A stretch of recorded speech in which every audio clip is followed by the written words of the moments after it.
여러분 안녕하십니까?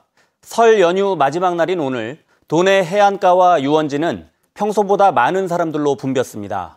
강릉 경포와 안목, 동해 망상 등 해안가에는 다소 포근한 날씨 속에 연인과 가족 단위 나들이객들이 줄을 이었고 주요 유원지와 국립공원에도 사람들이 찾아와 끝나가는 연휴를 아쉬워하며 여유로운 시간을 보냈습니다. 기차역과 터미널에는 막바지 귀경길에 오르는 사람들이 있었고 서울 양양과 영동 등 고속도로에는 오후 들어 통행량이 늘면서 일부 구간에서 답답한 흐름을 보였습니다. 이번 설 연휴 기간 동안 도내에선 코로나19 확진자가 14명 발생한 가운데 내일부터 비수도권 지역에서 사회적 거리 두기 1.5단계가 시행됩니다. 강원도에 따르면 연휴가 시작된 지난 11일 철원에서 종교시설 207번 확진자와 밀접 접촉한 30대 2명과 10대 1명이 확진된 가운데 속초 2명, 횡성 1명 등 모두 6명이 확진 판정을 받았습니다. 또 12일에는 2명, 13일에는 서울 중랑구 확진자와 접촉한 고성지역 일가족 4명 등 5명이 확진됐고 연휴 마지막 날인 오늘은 춘천에서 1명이 확진됐습니다. 한편 강원도는 내일부터 사회적 거리 두기가 1.5단계로 완화되지만 방역 경계심을 강조하고 있습니다. 코로나19로 위축된 소비 심리를 되살리기 위해 각 시군이 지역 화폐 확대를 추진하고 있습니다. 원주시도 종이형에 이어 카드형 상품권을 추가하고 10%의 할인 혜택으로 시민들의 사용을 이끌어내겠다는 계획입니다. 조성식 기자입니다. 원주 사랑 상품권이 이제 종이에 이어 카드로도 출시됩니다. 원주시가 조폐공사와 협약을 맺고 2월 말 유통을 준비하고 있습니다. 2018년 7월 첫 발행된 원주 상품권은 소금산 출렁다리가 있는 간현 관광지를 중심으로 유통돼 왔고 지난해에는 교육재난지원금의 일부를 원주 상품권으로 지급하기도 했습니다. 원주 상품권은 2년 반 동안 24억 원이 환전됐으며 현재 가맹점은 1,600여 곳입니다. 이에 비해 강릉 상품권은 지난 1년 동안 지원금을 제외하고도 979억 원을 판매했고 가맹점도 10,000곳에 달하고 있습니다. 두 도시의 차이 중 하나가 원주는 종이, 강릉은 카드 방식이라는 겁니다.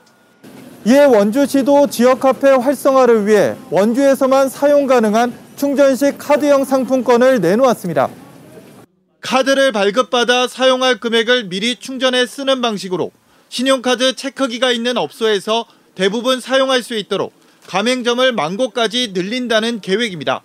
한 달에 한 사람이 40만 원까지 충전할 수 있고 연간 400만 원까지 가능한데 10% 할인 혜택이 주어져 36만 원을 내면 40만 원이 충전됩니다.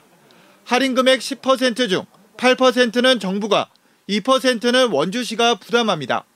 대형마트와 유흥주점, 복권방 등에서는 사용이 제한되고 모바일 상품권이 함께 도입되지 않아 인터넷몰이나 지역 배달앱 등도 결제가 불가합니다. 원주시에 소재한 음식점, 학원, 미용실 등 서비스업 등에서 사용할 수 있습니다. 사용하게 되면 연말에 30%의 소득공제를 받게 되어 있습니다. 카드형 상품권 유통 이후에 점진적으로 모바일 상품권을 도입할 계획이 있습니다. 지역화폐 이용 편의를 위해서는 당장 가맹점 확대가 무엇보다 중요합니다. 여기에 정부의 8% 지원책 유지 여부가 할인율의 변수로 작용할 전망입니다. 카드형 지역화폐가 코로나19로 침체된 지역 내 소비를 촉진해 경제 활성화를 이끌어낼지 관심이 모아집니다. MBC 뉴스 조성식입니다.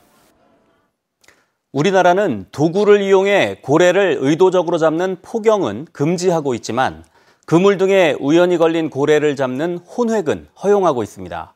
해마다 혼획되는 고래 개체수가 늘고 있는데 자원보호와 수산물의 원활한 수출을 위해 혼획 저감 대책이 필요하다는 지적이 나오고 있습니다. 이웅 기자입니다. 지난달 20일 강릉항 앞바다에서 밍크고래 한 마리가 통발어구에 걸려 죽은 채 발견됐습니다.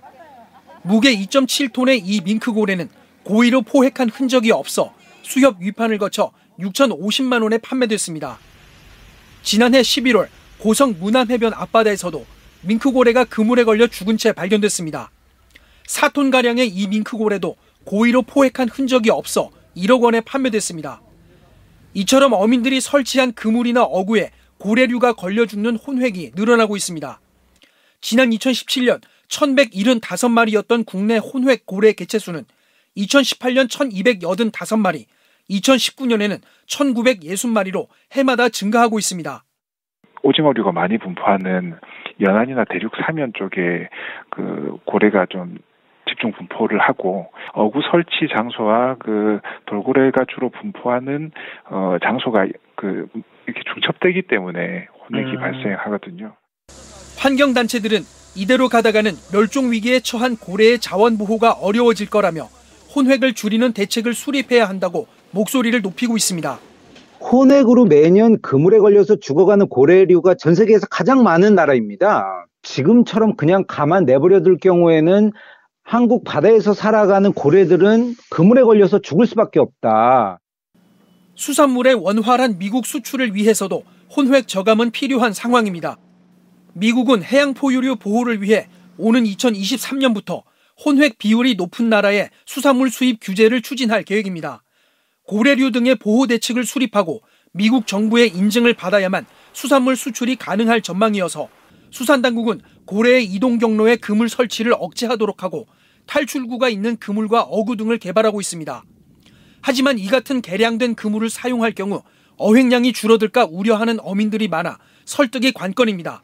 MBC 뉴스 이용입니다. 강릉에서 아프리카 돼지열병에 감염된 멧돼지가 처음 발견됐습니다. 강원도에 따르면 지난 11일 강릉시 사천면의 한 야산에서 수렵인이 잡은 멧돼지 한 마리에서 아프리카 돼지열병 바이러스가 검출됐습니다. 이번에 감염 멧돼지가 발견된 곳은 지난 1월 양양군 현난면의 발생 지점에서 13km 떨어진 곳으로 방역당국은 반경 10km 안에 있는 양돈농가 9곳의 돼지 25,350마리의 이동을 제한하고 정밀 조사를 벌이고 있습니다. 현재까지 도내 아프리카 돼지열병 감염 사례는 모두 579건입니다.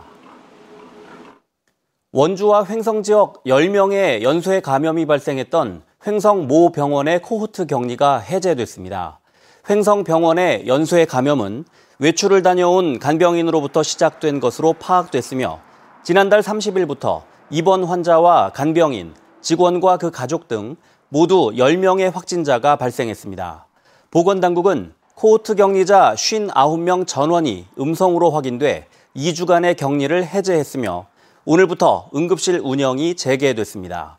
한편 병원의 첫 확진자였던 횡성 15번째 환자는 치료 중 어제 숨졌습니다. 기업에서 중대한 산업재해가 발생할 경우 사업주에 대한 형사처벌을 강화하는 내용인 중대재해기업처벌법에 대해 도내 사업장의 83%는 적용 대상이 아닌 것으로 나타났습니다. 강원도에 따르면 2018년을 기준으로 법 적용 대상에서 제외되는 5인 미만 사업장은 도내 11만 9천여 곳으로 전체 사업장의 83% 수준입니다. 중대재해기업처벌법은 내년 1월 27일을 기준으로 5인 미만 사업장은 법 적용 대상에서 제외됩니다. 50인 미만 사업장도 3년간 법 적용이 유예돼 법 시행 직후 도내 사업장의 0.9%만이 법 적용을 받게 됩니다.